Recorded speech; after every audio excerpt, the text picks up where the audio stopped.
ছোট মা, দুটো গরম ভাত দেবে? এই ঠান্ডা পান্তা ভাত আর গিলতে পারি না। না বাপের পুত্র এলো, প্রতিবেলায় গরম ভাত চাই। পোলাও কর্মাইনি দে। আমি তো সেটা বলিনি ছোট মা, শুধু একটু। থাম তো, যা দিয়েছি তাই খা। কে গোয়াল কটা পরিষ্কার করে ফেল। আমার হয়েছে জ্বালা, পরের ছেলে ঘাড়ে বসে খাবে। পাশে গরম ভাতের থালা নিয়ে বসে আছে ছোট সৎ ভাই মনি। ভাইয়া, আমি তোমাকে একটু ভাত দেই। না মনি, তুই খেয়ে নে, আমার খিদে নেই। কিন্তু তুমি তো ভাত চাইলে। এখন আর খাবো না, আমি গোয়ালটা পরিষ্কার করে গিয়ে। ভাইয়া, তুমি স্কুলে যাবে না? না, আর স্কুলে গিয়ে কাজ নেই। তুমি খেয়ে চুপচাপ স্কুলে চলে যাও। হ্যাঁ মনি, আমার পড়াশোনা ভালো লাগে না, তুই বরং স্কুলে যা। সারাদিন সব কাজ শেষে দুপুরে খেতে এলো রতন।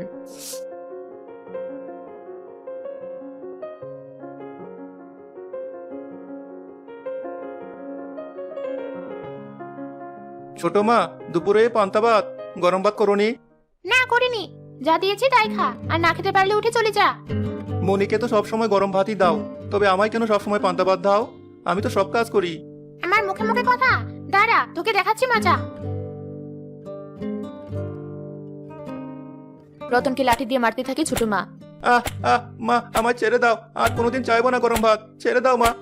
না, আজ তোর গরম ভাতের লোভ আমি ছাড়াচ্ছি।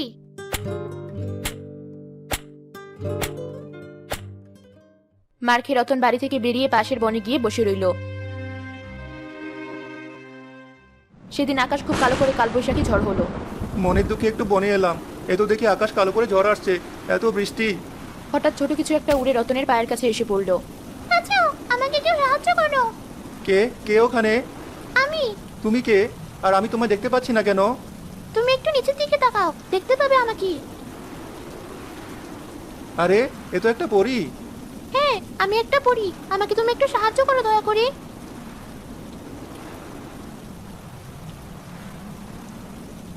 তোমার তো ডানায় বেশ আঘাত লেগেছে, কি করে হলো এটা? আর এই ঝড় বৃষ্টির রাতে তুমি এখানে কি করে এলে? আমি আসলে একটা ফুল পড়ি, কোথায় কোন ফুল হবে সেটা ঠিক রাখা আমার দায়িত্ব।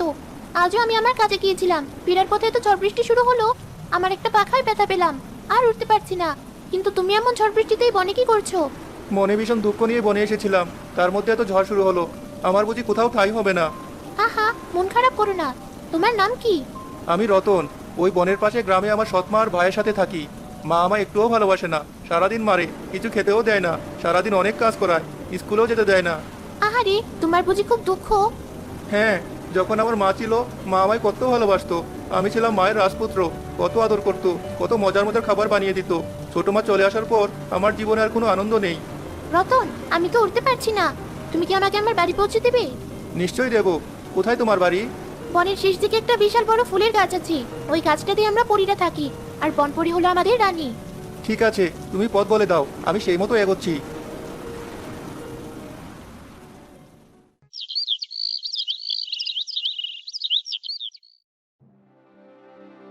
ওই তো আমরা এসে গেছি। কিন্তু কাউকে তো দেখতে পাচ্ছি না। এক্ষুনি দেখবে, দাঁড়াও। ঝিলমিল ঝিলমিল পরীর দল, কইরে সবাই কথা বল।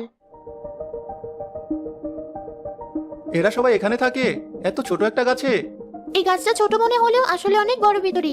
তুমি ভিতরে এসে দেখতে চাও? কিন্তু এত ছোট গাছে আমি ঢুকবো কি করে? চোখ দুটো বন্ধ করো, আমি জাদু করে তোমার গায়ে ছিটিয়ে দিচ্ছি।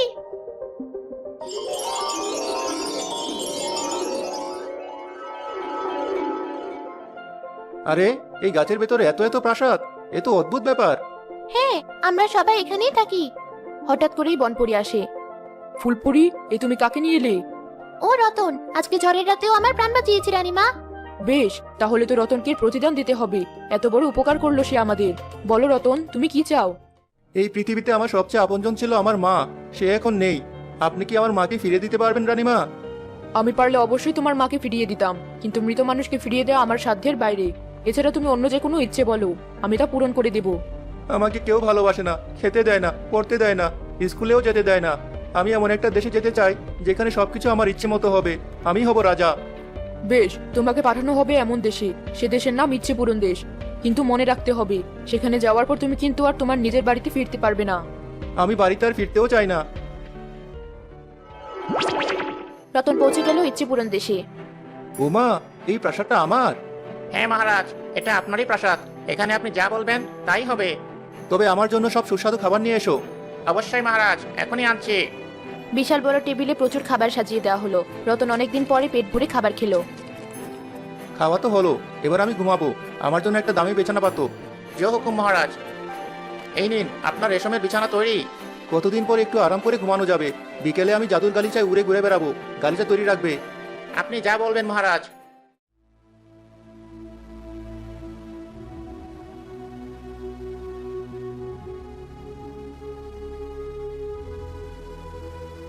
এই মাঠের পাশে যদি একটা দুধের নহর থাকতো তবে বেশ ভালো হতো।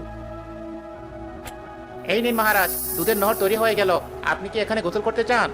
নিশ্চয়ই, চলো দেখি কেমন লাগে। চলুন মহারাজ। ভাবছি আজ রাতের খাবারে একটা আস্ত মুরগির কাবাব হলে কেমন হয়। এ তো কোনো ব্যাপারই নয় মহারাজ, এখনই হাজির করছি আপনি বললে। চলো এবার প্রাসাদে ফিরে যাই। চলুন মহারাজ, আপনার সৈন্য সামন্তদের সঙ্গেও পরিচিত হয়ে নেবেন। চলো। আমরা সবসময় আপনার জন্য প্রস্তুত মহারাজ। আপনি শুধু বলবেন কোন রাজ্যে হামলা চালাতে হবে, তৎক্ষণাৎ মাটিতে মিশিয়ে দেব মহারাজ। বাহ, দারুণ তো। হঠাৎ রতনের মনে হলো ছোট মাকে একটু শাস্তি দেওয়া উচিত। তোমরা গিয়ে আমার ছোট মার সবগুলো গরু ছাগল তুলে নিয়ে এসো। আপনার যেমন মর্জি।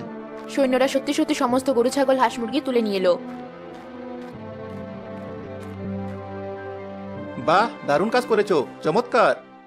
রাতে শুয়ে রতনের মনির কথা খুব মনে পড়ল। আচ্ছা, দেখি তো মনি কি করছে।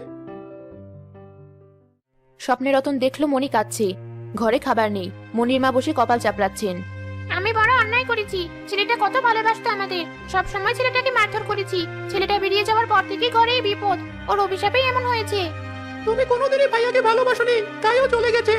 রতন, ফিরে আয় বাবা। আমি আর কোনোদিন তোকে মারবো না। আমার ভুল হয়ে গেছে, আমায় ক্ষমা করে দে তুই। আমি তোর মায়ের মতোই ভালোবাসবো। রতনের ভীষণ খারাপ লাগলো এমনটা দেখে। তার আর এক মুহূর্ত এখানে থাকতে ইচ্ছে হলো না। সে বনপরীকে স্মরণ করলো। আমায় আমার বাড়িতে ফিরিয়ে দিন রানীমা।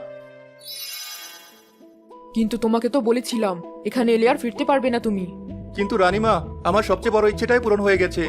আপনি দয়া করে আমায় ফিরিয়ে দিন আমার মা আর ভাইয়ের কাছে। ওরা কাঁদছে, আমি আর কখনো এখানে ফিরতে চাইবো না। বেশ, তোমার ভালো মন আর ভালোবাসা আমাকে মুগ্ধ করেছে রতন, তাই আমি তোমাকে ফিরিয়ে দিতে সম্মত হলাম। তুমি এই সোনালী গাইটা সঙ্গে নিয়ে যাও, তোমাদের অভাব থাকবে না। আপনাকে অশেষ ধন্যবাদ রানীমা, আমি আপনার উপকারের কথা কোনোদিনও বলবো না। অতঃপর অনেকদিন পর রতন ফিরে এলো। ছোট মায়ের চোখে জল, তিনি রতনকে জড়িয়ে ধরে আদর করলেন।